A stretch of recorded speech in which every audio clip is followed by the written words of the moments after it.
So Bill Maher, I think, needs to be given an award for taking the longest amount of time to swallow his red pill. But yet he's still like ingesting it little by little. Yeah, I wouldn't say swallowed it yet. Yeah, he hasn't swallowed it yet. But there's like, a little bit got in there.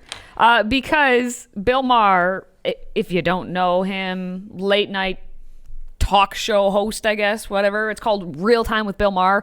Always a liberal, always putting out his viewpoints. He brings on guests from both sides, but then he likes to have if you're even a little bit to the right, get laughed at by his audience. Haha, it's so funny. But even a broken clock is right twice a day. You are correct, sir. And that's kind of what's been happening more and more frequently in the past With Maher? 2 Yeah, it's interesting. years-ish. And he just had another doozy where he came out and basically said, kids? He called kids. The crowd was stunned. Yeah, the kids are college students, technically are adults, but kids nonetheless. You shouldn't go to college. Well, what's his reasoning, though? You check out what his reasoning is. And finally, new rule as an Ivy League graduate who knows the value of a liberal education, I have one piece of advice for the youth of America. Don't go to college.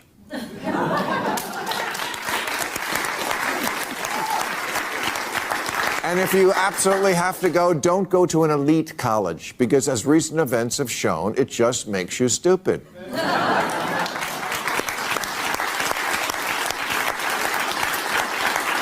There are few, if any, positives to come out of what happened in Israel, but one of them is opening America's eyes to how higher education has become indoctrination into a stew of bad ideas, among them the simplistic notion that the world is a binary place where everyone is either an oppressor or oppressed. In the case of Israel, oppressors being babies and bubbas.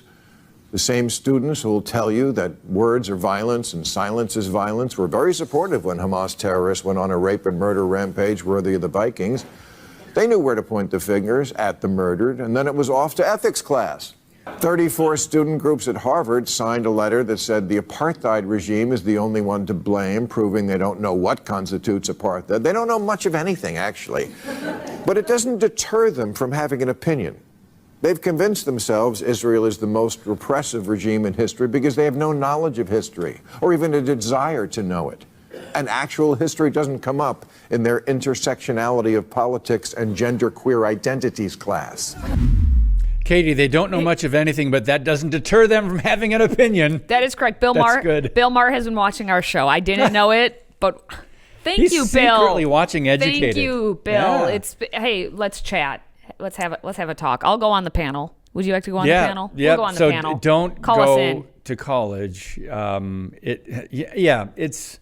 I think more people are catching on, and he did say, I never took him for an optimist, but that's one of the things, one of the positives, if there could be a positive out of the slaughter in Israel in early October, is that more people are waking up and they're seeing now the radicalized universities in America and going, wait a minute, what's going on here? Yes, but in the words of Phil Collins, this is your wake-up call. Don't, let it miss it all, or you'll miss it all. I can't remember the lyrics, but this is your wake-up call. It's a fun song. Anyway, the problem we have, though, is we keep waking up and falling asleep immediately, like 2 seconds later. So it's kind of like we're not even really awake yet. Well, after 9/11, yet. It took like 6 months maybe for us to fall back asleep. So that wasn't bad. Yeah. So we'll see if we're going to stay awake on this one. But this just clearly points even back to talking about how the percentage of people understanding like Israel versus Hamas, like the younger generations do not know their history. They do not understand. Bill Maher, at this point, you got to consider him an old guy, right? And even though he calls himself a liberal, he can't keep up with how far left if you want to say his party of the Democrats has gone. His ideology is liberal thinking, but at the same time, he's still thinking. And so that's the difference between being a liberal and just being a leftist, is the actual thinking and understanding. So Bill Maher's an old guy. He's lived through how many different attacks and what has happened. So he understands, Hamas is a terrorist group. Israel is not in the wrong for what they're doing to defend their people. Yep. That's it, plain and simple. Bill Maher, again. Yeah, that's interesting. Have your people call our people. We are our people, so just